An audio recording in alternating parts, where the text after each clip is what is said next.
या ऑस्ट्रिया है या स्विट्जरलैंड है, इन देशों में डेमोक्रेसी आमतौर पे यूरोप के बेहतर डेमोक्रेसी मानी जाती है। वहां पर इंक्लूसिव सोसाइटी भी ज्यादा है, समानता भी ज्यादा है। लेकिन हमारी जो फंडामेंटल राइट्स हैं तक करीब करीब उनके संविधान से ज्यादा बेहतर तस्वीर पेश करते हैं। हमारे संविधान का जो अनुच्छेद यानी आर्टिकल 12 से लेकर 35 है वो फंडामेंटल राइट्स हैं। Directive principle of state policy 36 से लेकर 51 है। इसमें समानता का अधिकार हमें 14 अनुच्छेद देता है, अवसर की समानता का अधिकार 16 देता है, और जो वाक स्वातंत्र्य है यानी जो हमारी फ्रीडम ऑफ स्पीच है वो 19 देता है, यानी अनुच्छेद 19 देता है। ये despite of all these articles, हम अमली जामा जब पहनाते हैं इसी को, तो हम किस प्रकार का पहनाते हैं? सारा का सारा टेलीविजन चैनल इस देश का एक भी चैनल अब तो नहीं बचा है, एक भी। सारे के सारे चैनल एक ही आवाज, एक ही तरह से सब कुछ पेश करते हैं, सभी एक ही तरह के। एक बड़ा पूंजीपति इस देश का ऐसा है, एक बड़ा कारपोरेट घराना ऐसा है जिसके पास इस समय देश के 48 चैनल है, 48 चैनल, 48 चैनल। मैं नाम नहीं लूंगा, नहीं तो मुकदमा कर देगा। इतना पैसा है कि वो केरल से लेकर कश्मीर तक मुकदमा ही करते रहते हैं। जो बोलता है उनके खिलाफ एक केस कर देते हैं और कहते हैं 500 करोड़ का डैमेज हुआ उनकी मानहानि का, डिफेमेशन हो गया साहब। अब 100 करोड़ से 500 करोड़ रुपए का मुकदमा आप लड़ते रहिए। तो एक पूंजीपति के पास 48 चैनल, एक देश के जितना टेलीविजन चैनल है फ्रीडम ऑफ स्पीच वाले देश में, वो उसमें एक चैनल बचा हुआ था जो थोड़ा चैनल की तरह काम करता था, उसका टेक ओवर हो गया। अब जिसने टेक ओवर किया उसका जहाज 2012 से 14 के बीच में हमने खूब देखा था, उड़ता रहता था एक नेता को लेकर, और उसके जहाज पर एक नाम लिखा होता था।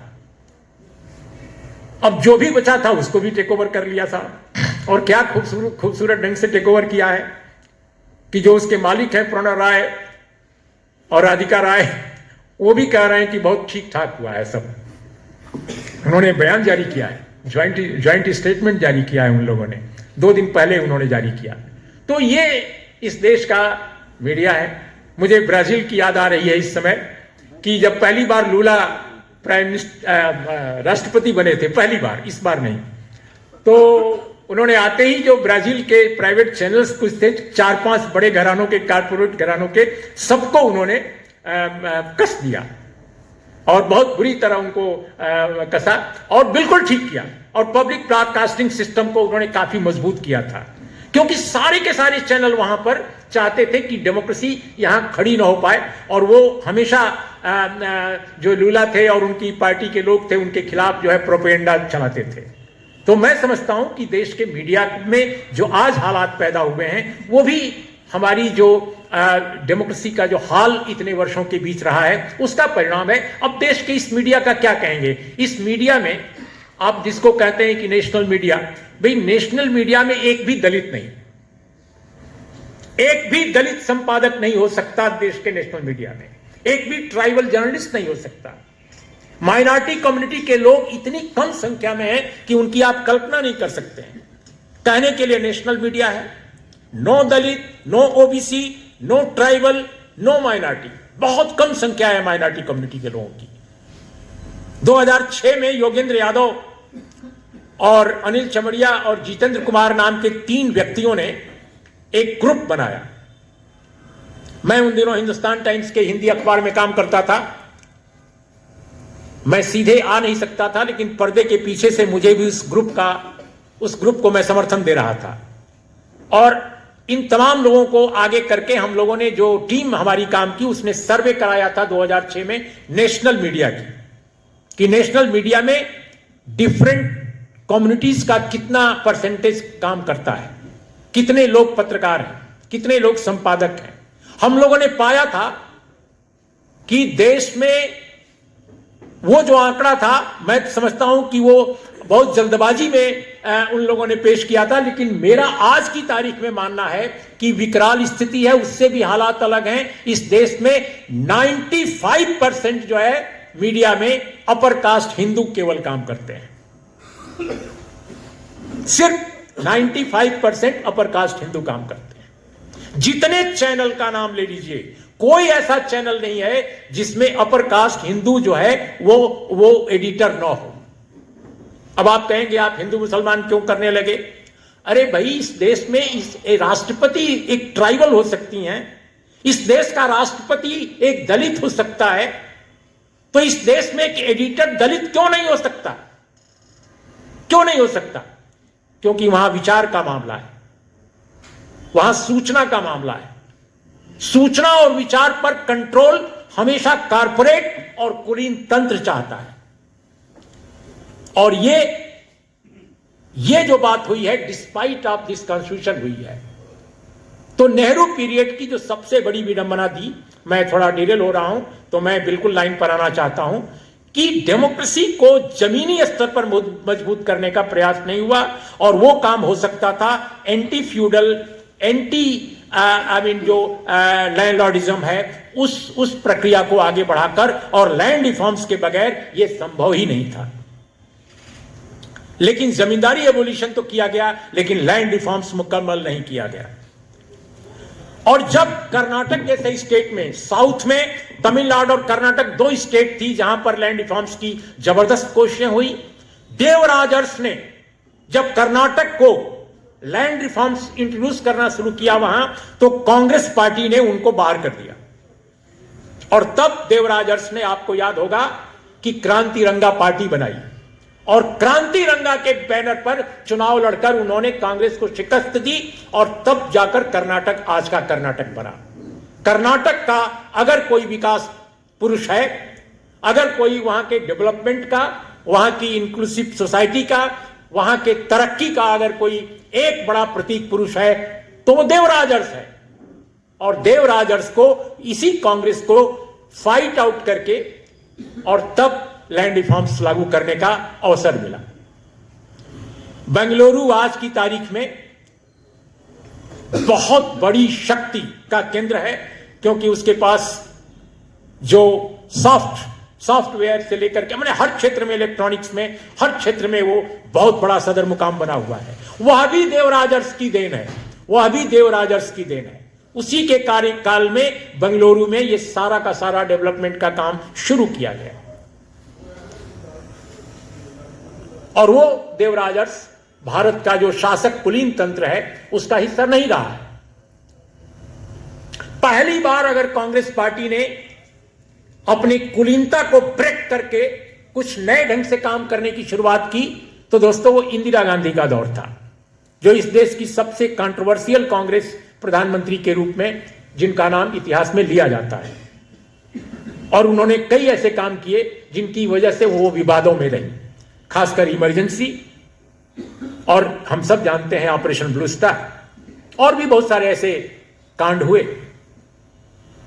लेकिन despite of all these things, all this distortion, Indira Gandhi के कुछ एक काम भारत की सोसाइटी को इंक्लूसिव बनाने के बड़े कदम थे, जिसमें एक था प्रिवी पर्स का सफाया, दूसरा था बैंकों का नेशनलाइजेशन, और तीसरा था कोयला उद्योग का नेशनलाइजेशन। ये तीन बड़े जो काम उन्होंने किए, और कैसे किए वो भी एक कहानी है। बैंकों का जब नेशनलाइजेशन इंदिरा गांधी ने किया, वो 1969 का दौर था। कोयले खदानों का जब किया 1971 था। प्रिवी पर्स का खात्मा किया जुलाई 1969 था। लेकिन इसको चुनौती भी कांग्रेस पार्टी की तरफ से दी गई, और कांग्रेसियों ने ही बैंकों के राष्ट्रीयकरण के खिलाफ, एक मिस्टर उद्योगपति थे रुस्तम कावस जी कूपर, इनको उकसाया, और कूपर साहब ने सुप्रीम कोर्ट में याचिका दायर की।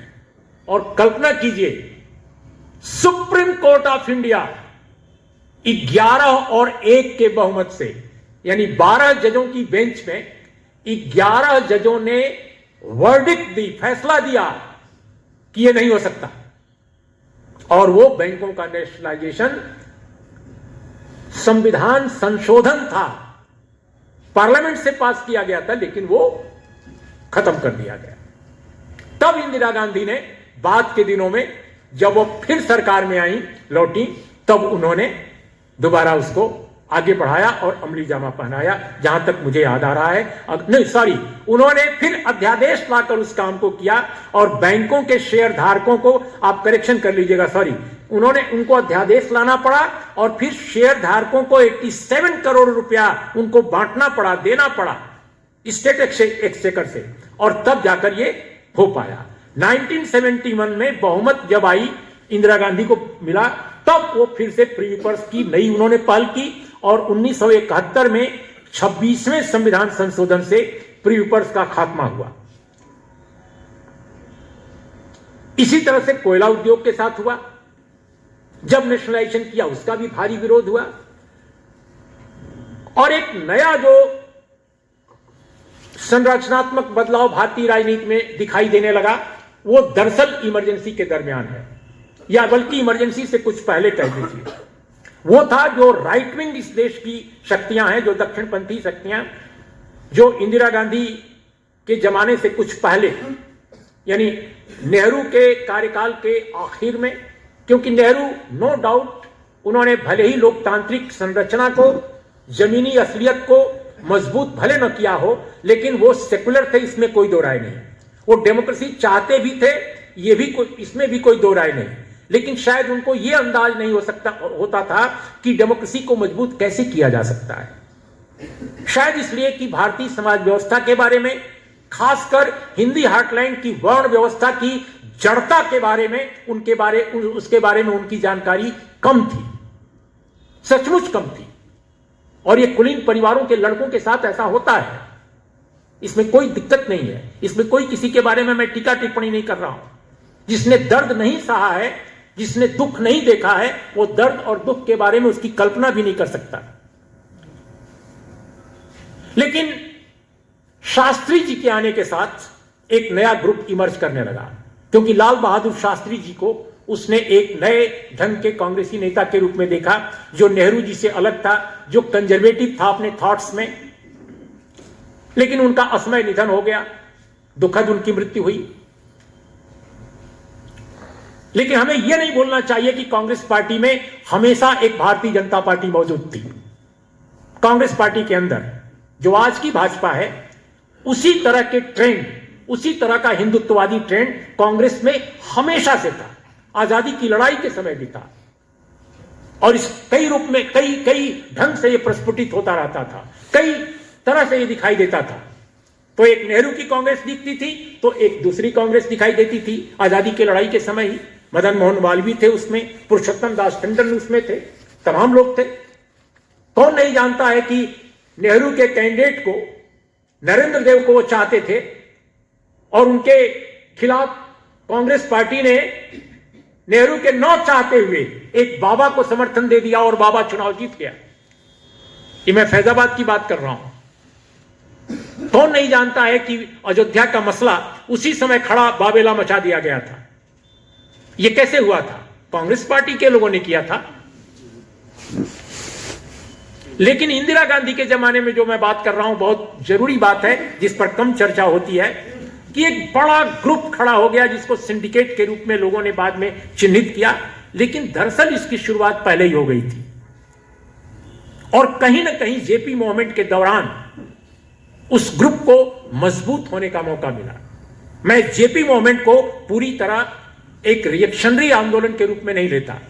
मैं मानता हूं कि उसके अंदर पॉजिटिव्स बहुत थे, क्योंकि इमरजेंसी की निरंकुशता के खिलाफ आवाज था वो आंदोलन।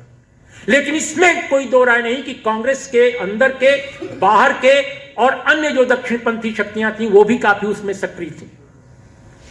और जेपी ऐसी शक्तियों के काफी करीब हो गए थे। हमें नहीं भूलना चाहिए कि वही दौर था जब जेपी और गोयनका और अन्य जो उद्योगपति थे वो इतने करीब आए, और उनके साथ ही नानाजी देशमुख जो आरएसएस के बड़े नेता थे, इन तमाम लोगों का एक संशय सामने उभर कर आया, एक अलायंस उभर कर सामने आया।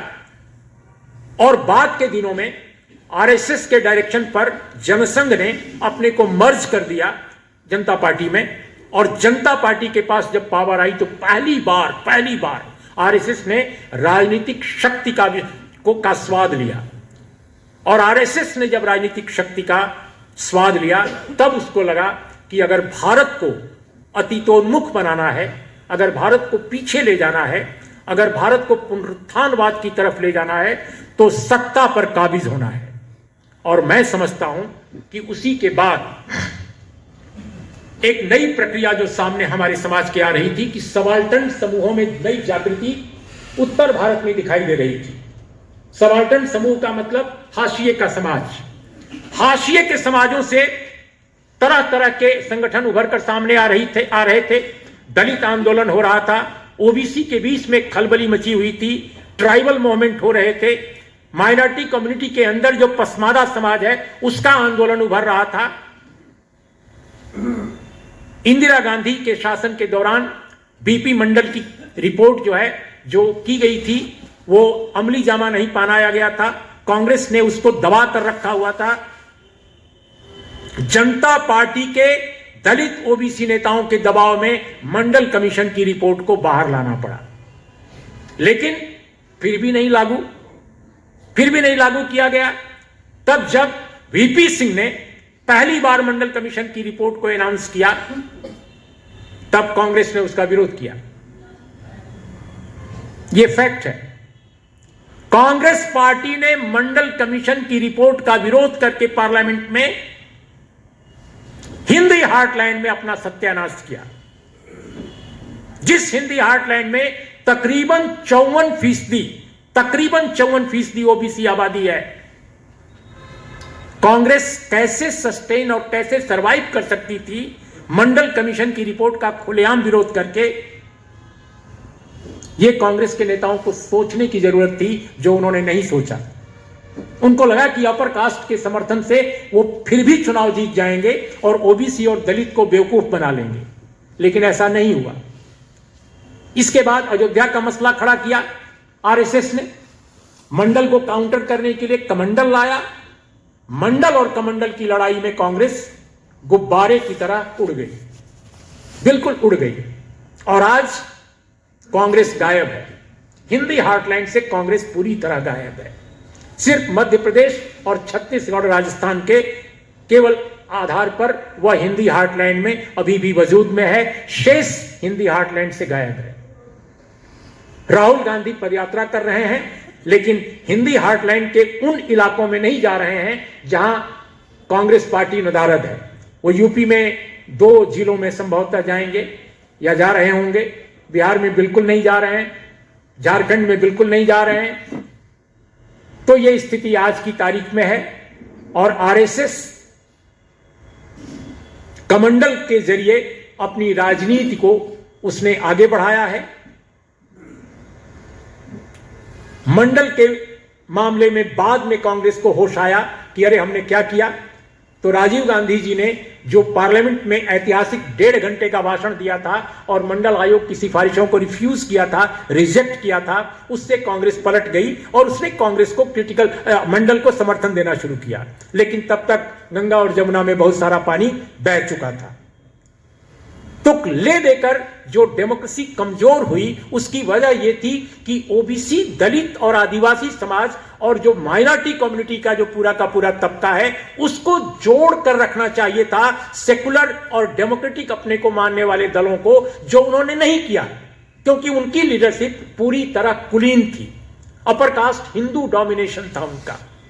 और इसीलिए मैं मानता हूं कि ऑपरेशन ब्लू स्टार करने में भी उस रूलिंग एलीट को कहीं कोई संकोच नहीं हुआ, क्योंकि डोमिनेंट जो सेक्शन था रूलिंग एलीट का, चाहे वो सैन्य तंत्र हो, प्रशासनिक तंत्र हो, ब्यूरोक्रेसी हो, पॉलिटिकल एरिस्टोक्रेसी हो, सारा अपर कास्ट हिंदू था। तो वो चाहे मुस्लिम कम्युनिटी के अपने मसले हों, चाहे सिख कम्युनिटी के अपने मसले हों, दलितों के अपने मसले हों, क्रिश्चियंस के अपने मसले हों, किसी पर कोई ध्यान नहीं जाता। तब ध्यान जाता है जब बहुत बड़ा बावेला देश में मच जाता है। आप कल्पना कर सकते हैं कि किसी डेमोक्रेटिक कंट्री में इस तरह का रूलिंग एलीट हो जो एक मंदिर और मस्जिद के मसले को इस तरह मिसहैंडल करे। बाई चांस मैं उसी इलाके से आता हूं जहां अयोध्या है और अभी 6-7 दिन पहले मैं अयोध्या में था। भगत सिंह के भांजे जगमोहन सिंह जी भी मेरे साथ मौजूद थे वहां एक समारोह में। अयोध्या में मंदिर मस्जिद के मसले को कांग्रेस पार्टी ने जिस तरह मिस हैंडल किया, शाहबानो तो कुछ भी नहीं है उसके आगे। शाहबानो केस तो बिल्कुल कुछ नहीं है उसके आगे। क्या कोई इतनी ज्यादा मूर्खता कर सकता है? कोई भी इतना बड़ा पॉलिटिकल तंत्र जिसके पास हो, आप इतना बड़ा एस्टेब्लिशमेंट चला रहे हो, इतने वर्षों से सत्ता में हो, और मंदिर और मस्जिद के मसले को आप हल ना कर सकें। आप अचानक ताला खुलवा दें, अचानक वहां कोई मूर्ति ला कर रख दे और आपका प्रशासन देखता रहे। ऐसा क्यों होता है? इसलिए होता है दोस्तों, क्योंकि आपके सेना, आपकी जो पुलिस शक्ति है, आपकी जो ब्यूरोक्रेसी है, आपके जो अफसर हैं, वो सारे एक माइंडसेट के हैं। अंदर से वो हिंदुत्ववादी है, हिंदू नहीं है, हिंदुत्ववादी है। मुझे माफ कर कहिएगा कहने से। कांग्रेस पार्टी के अंदर मैं बार बार कहता हूं कि शुरू से अंदर आरएसएस और जनसंघ के एलिमेंट्स भरे पड़े रहे।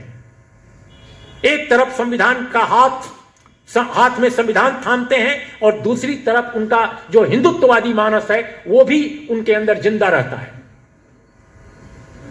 अंतर्विरोधों में जीती हुई एक पार्टी आखिर कैसे इंडिया की डेमोक्रेसी को खुशहाल, कैसे इंक्लूसिव और कैसे सुंदर बना सकती थी?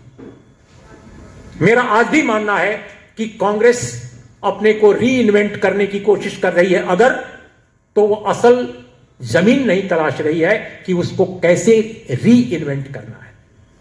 वो इसी बात से खुश हो जाती है कि हमारे पास सेलिब्रिटीज आ रहे हैं, हमारे पास स्टार आ रहे हैं, हमारे पास इंटेलेक्चुअल्स आ रहे हैं। अरे भाई, आपके पास दलित, आदिवासी, ओबीसी, माइनॉरिटी आ रहे हैं कि नहीं आ रहे हैं? आप ये बताइए। फिल्मी स्टार आ रहे हैं, इंटेलेक्चुअल स्टार आ रहे हैं, साइंटिस्ट आ रहे हैं, पदयात्रा में राहुल गांधी के साथ हाथ में हाथ मिलाकर चल रहे हैं। इसी से कांग्रेस खुश है। ये जाने बगैर कि आरएसएस का आदमी बस्तर से लेकर बलिया तक काम कर रहा है, वो मंदिर से लेकर के शिशु मंदिर तक काम कर रहा है, लेकिन कांग्रेस पार्टी और वामपंथी पार्टियां कहां काम कर रही हैं? केरल को छोड़कर इस देश में वामपंथी शिद्दत के साथ कहां काम कर रहे हैं आम आदमी के साथ मिलकर?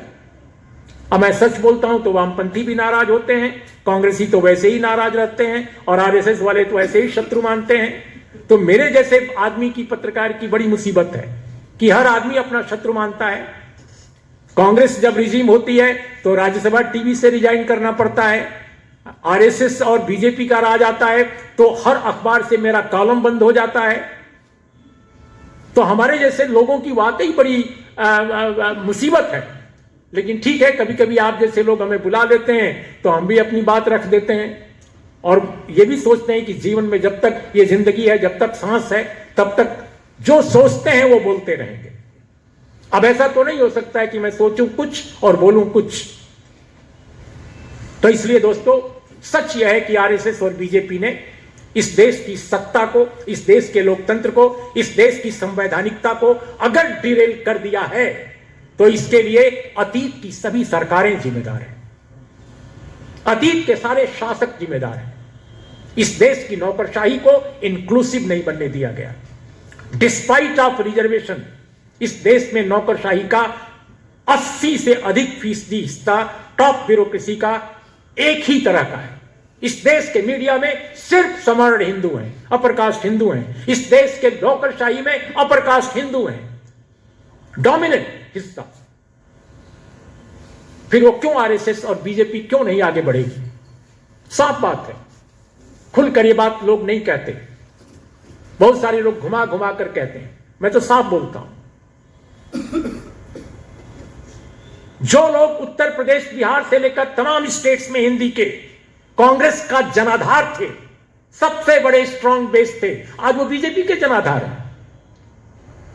हमारे गांव में जाइए, हमारे कस्बे में जाइए, वो तमाम हवेलियां, तमाम वो भवन, तमाम वो घर जहां सिर्फ कांग्रेस के तिरंगे झंडे लटके रहते थे, चरखा वाले या हाथ वाले, अब उन पर सब पर कमल छाप झंडे लहराते हैं।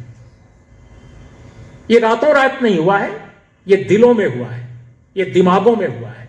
पहले दिल और दिमाग से वो कांग्रेस का साथ दे रहे थे, आज बीजेपी का साथ दे रहे हैं। उनके लिए क्या परिवर्तन है? और जिस मंडल कमीशन को लेकर इतना बाबेला मचा, मंडल कमीशन की चार सिफारिशें हैं। इस देश के सारे अखबारों ने मंडल के खिलाफ जहर उगला, दिल्ली में आग लगाई गई, लेकिन मंडल कमीशन की रिपोर्ट को संपादकों ने पढ़ा तक नहीं। मंडल कमीशन की 40 रिकमेंडेशन है और उसमें इकोनॉमिक रिफॉर्म से लेकर एग्रीकल्चर रिफॉर्म्स है। किसान आंदोलन जिन कारणों से हुआ, जिन फैक्टर्स को लेकर हुआ, उससे भी उसमें संबोधित करने की, उसके असल कारणों को भी उसमें एड्रेस करने की कोशिश है। लेकिन इस देश में उल्टा एग्रीकल्चर रिफॉर्म होता है, इस देश में उल्टा इकोनॉमिक रिफॉर्म्स होता है। तो 3 बातों को रखकर मैं अपनी बात अब खत्म करने जा रहा हूं। पहली बात तो यह है कि इस देश के मीडिया पर थोड़ा सा बोलकर अपनी बात में कंक्लूड करूंगा कि देखिए, मैं समझता हूं कि सबसे बड़ी जो मॉडर्न इंडिया की घटनाएं हैं, उसमें 3 बड़ी घटनाएं हैं, जैसा मैंने चर्चा भी की, लेकिन अब एक बार उसको कॉन्क्रेटाइज में करूं। जो पहले की जो घटनाएं हैं, अगर उनको छोड़ दिया जाए तो 3 जो हाल की घटनाएं हैं, इंदिरा गांधी जी के जमाने के बाद की, वो है मंडल के बाद कमंडल की कवायद, दूसरा है मस्जिद का ध्वंस और आर्थिक सुधारों का आना। इन तीनों बड़ी घटनाओं के दरमियान जो अपने देश के मीडिया का हाल है, वो वही है जो इंदिरा गांधी के जमाने में था और नेहरू के भी जमाने में था। जब नेहरू की सरकार ने कश्मीर की सरकार को डिसमिस किया था, केरल की सरकार को डिसमिस किया था, तो मीडिया ने इस देश के, तब प्रेस कहा जाता था मीडिया को, तब नेहरू का समर्थन किया था। केरल का विरोध किया था, कश्मीर का विरोध किया था, नेहरू का समर्थन किया था, केंद्र की सत्ता का समर्थन किया था। ऑपरेशन ब्लू स्टार हुआ बाद के दिनों में इंदिरा जी के जमाने में, जो पूरा का पूरा मीडिया था, नेशनल मीडिया, वो सरकार के साथ था। सारे एडिटोरियल पंजाब के सिखों के खिलाफ, पंजाब की पार्टियों के खिलाफ थे, अगर सारे मीडिया में देख लिया जाए तो। मस्जिद का जब ध्वंस हुआ तो मंदिर बनाने वालों के साथ था पूरा का पूरा मीडिया। मंडल जब आया तो मंडल के खिलाफ था मीडिया, कमंडल के साथ था। जब आर्थिक सुधार किए गए तो पूरा का पूरा मीडिया आर्थिक सुधार के साथ था। अब यह सवाल वो नहीं करता था कि ये आर्थिक सुधार है या ये कारपोरेट सुधार है। किसान आंदोलन जब हुआ तो 99% मीडिया किसान आंदोलन के खिलाफ था। अब आप हमको बताइए, मीडिया क्या है? ये मीडिया है या एक कबड्डी खेलता हुआ अपर कास्ट का एक डोमिनेंट हिस्सा है हिंदू अपर कास्ट का? मैं समझता हूं कि ये मीडिया इस देश का नहीं है। अपर कास्ट हिंदू जो पृष्ठभूमि के लोग हैं, उनकी ये सूचना और ज्ञान के क्षेत्र में एक भद्दी कबड्डी है और कुछ नहीं है। जनता को दबोचने की कबड्डी, समाज को डेरेल करने की कबड्डी। 180 मुल्कों में हमारे देश में जो मीडिया का इंडेक्स है वो 150वें नंबर पर है। दुनिया में जो फ्रीडम इंडेक्स है प्रेस फ्रीडम का, उसमें भारत जो है 150वें नंबर पर है इस वक्त। हमारे देश के अगल बगल के जो मुल्क हैं उनमें भी हमसे बहुत बेहतर स्थिति है, बहुत बेहतर स्थिति है। और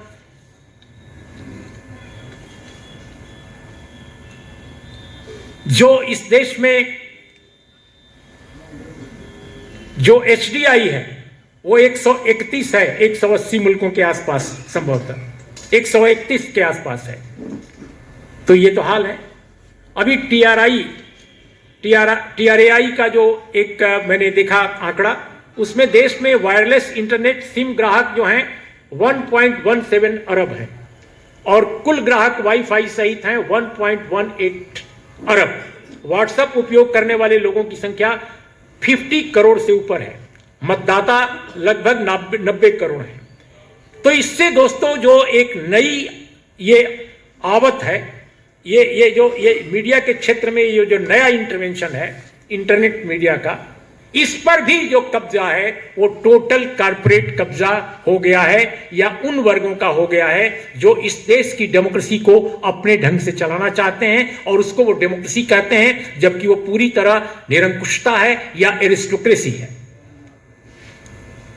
तो अगर हम यही सोचकर खुश हैं कि चलो कुछ ग्रुप्स हमारे सोच रहे हैं कि डेमोक्रेसी को कैसे बहाल किया जाए, मुझे लगता है कि हमें नए डिस्कोर्स की जरूरत है, हमें नए सोच की जरूरत है और बिल्कुल नए ढंग के विचारों की जरूरत है। जिन जगहों पर अभी भी सचमुच विपक्ष जिंदा है, जैसे तमिलनाडु में डीएमके हो, केरल में सीपीआईएम हो या कुछ और शक्तियां हो इस तरह की, उन सबको सोचने की जरूरत है, क्योंकि अखिल भारतीय स्तर पर जो इंडियन रूलिंग एलीट है उसकी पसंदीदा पार्टी अब कांग्रेस नहीं रह गई है, अब वो बीजेपी है, ये मानकर चलिए। और जो समर्थक वर्ग है उसके लिए कांग्रेस के तिरंगे और बीजेपी के केसरिया में कोई फर्क नजर नहीं आता। ये बुद्धिजीवियों को, विचारकों को समझ में आता है कि वो तिरंगा है, ये भगवा है, कोई फर्क नजर नहीं आता जो सोशल बेस है उसके लिए। इसलिए बदलाववादी जो लोग हैं, जो लोग सचमुच इस देश में डेमोक्रेसी चाहते हैं, जेन्युइन डेमोक्रेसी चाहते हैं, उनको नए सिरे से नए अभियानों पर चर्चा उनको करनी पड़ेगी, अपने पूरे डिस्कोर्स को चेंज करना पड़ेगा। अगर आप नहीं चेंज करते तो मैं नहीं समझता कि आप खड़ा हो पाएंगे इस ऑनस्लॉट के सामने। ये जो हमला है इसका मुकाबला आप नहीं कर पाएंगे। मैं कोई भविष्यवक्ता नहीं हूं और मेरे पास दार्शनिकता भी नहीं है, मैं एक अदना पत्रकार हूं, लेकिन एक अदने पत्रकार के तौर पे मैं सोचता हूं कि भगत सिंह की विचारधारा और अंबेडकर की विचारधारा का कन्वर्जेंस, दोनों का सम्मिलन आज की तारीख में हमारे देश के सही वामपंथी, सही जनवादी, सही लोकतांत्रिक रास्ते का आगाज है। अगर हम कर सके, मैं अंबेडकर के बहुत सारे थॉट से सहमत नहीं रहता, लेकिन मैं व्यापक तौर पे उनको भारत का बेहद बेहद महत्वपूर्ण क्रांतिकारी चिंतक मानता हूं। और उन्होंने कहा था कि भारत में अगर हिंदू राज स्थापित होता है, अगर हिंदुत्ववादी शक्तियां राज सत्ता पर काबिज होती हैं, तो भारत में लोकतंत्र नहीं रह पाएगा। ये मेरा नहीं, अंबेडकर का विचार है। और आज भारत में हिंदुत्ववादी शक्तियां सत्ता पर काबिज हैं, इसलिए विचार करने की जरूरत है, सोचने की जरूरत है। और बिल्कुल चलते चलते मैं कहूंगा कि कुछ जो गलतियां हुई, उन गलतियों के साथ उनसे भी सबक लेने की जरूरत है। जैसे कांग्रेस ने जो गलती की थी जगजीवन राम को प्रधानमंत्री न बनाकर, जैसे वामपंथियों ने गलती की थी ज्योति बसु को प्रधानमंत्री के पद पर जाने से रोककर, और जैसे अंबेडकरवादी या दलितवादी जो शक्तियां हैं उन्होंने गलती की थी कांशीराम के उत्तराधिकार के तौर पे मायावती को नेता बनाकर। इस तरह के ब्लंडर से बचने की जरूरत है और भविष्य में एक बिल्कुल नए जनतांत्रिक रास्ते की तलाश की जरूरत है, जिससे भारत को हम सचमुच बचा सकते हैं। वरना इसका बचना, जनतांत्रिक भारत का, लोकतांत्रिक भारत का बचना मुझे तो नामुमकिन लगता है। और बहुत बड़े खतरे सामने हैं, क्योंकि जो भारत का कारपोरेट है वो वैश्विक कारपोरेट का हिस्सा है, जो वित्तीय पूंजी है पूरी दुनिया को चलाने वाली इस समय उसका हिस्सा है। तो और जो हमारे देश की सत्ता है वो दरअसल कारपोरेट और कम्युनलिज्म के रसायन से बनी हुई है। जो केमिकल तैयार हुआ है इस सत्ता का वो कम्युनलिज्म और कारपोरेट है। तो इन दोनों के केमिकल से बनी हुई सत्ता के सामने जनता की शक्तियां इतनी बिखरी हैं कि कोई पदयात्रा इसका समाधान नहीं है। वो एक दिलासा है और उस दिलासे से हम खुश हो सकते हैं, लेकिन जरूरत तो संगठन की है, जरूरत अभियान की है, जरूरत आंदोलन की है। अगर अनुशासन नहीं आपके पास है, अगर आपके पास ताकत नहीं है, अगर आपके पास जिजीविषा नहीं है, अगर आपके पास बड़ा मकसद नहीं है, तो नामुमकिन है कि हम खड़ा हो पाए उन शक्तियों के सामने जिनके पास इतनी बड़ी ताकत है। हम उनकी ताकत को बढ़ा चढ़ाकर नहीं देख रहे हैं, बिल्कुल नहीं। आप कहेंगे कि आप बढ़ा चढ़ाकर देख रहे हैं, बिल्कुल नहीं देख रहे हैं, लेकिन आप कम से कम एक कोशिश तो होनी चाहिए। और वो कोशिश कांग्रेस पार्टी करे या कोई भी पार्टी करे, एक यूनाइटेड फ्रंट तो इमीडिएट एक तात्कालिक तौर पे उभर के आना चाहिए। एक ऐसा यूनाइटेड फ्रंट जो सभी सेकुलर डेमोक्रेटिक अपने को कहने वाली पार्टियों का एक अलायंस हो, जो कॉमन मिनिमम प्रोग्राम को लेकर उभर करे, काम करे, वो भी नहीं उभर पा रहा है। तो जब तक लोगों के बीच में, आवाम के बीच में ये प्रयास नहीं होगा, मुझे नहीं लगता, क्योंकि मीडिया के स्तर पर सूचना के लिए जो काम करने वाले लोग हैं, जो ज्ञान के लिए काम करने वाली शक्तियां हैं, वो बिल्कुल कमिटेड हैं कि आपको वो अज्ञान में ढकेलेंगी, आपको अज्ञान के अंधकार की तरफ ले जाएंगी और आपको सूचना भी नहीं देंगी। आपके पास मीडिया भी नहीं है, तो आपको तंत्र खड़ा करना पड़ेगा, आपको पैरेलल, आपको सूचना की नई शक्तियां आपको खड़ा करना पड़ेंगी, सूचना की नई ताकत आपको लानी पड़ेगी। वो कैसे लाएं? बगैर संगठन के कुछ भी संभव नहीं है। और जहां संगठन है वहां कोशिशें अभी भी जारी हैं, चाहे वो तमिलनाडु हो, चाहे केरल हो। तो इन्हीं कुछ शब्दों के साथ आपका बहुत बहुत धन्यवाद, शुक्रिया कि आपने इतनी देर तक धैर्य से सुना।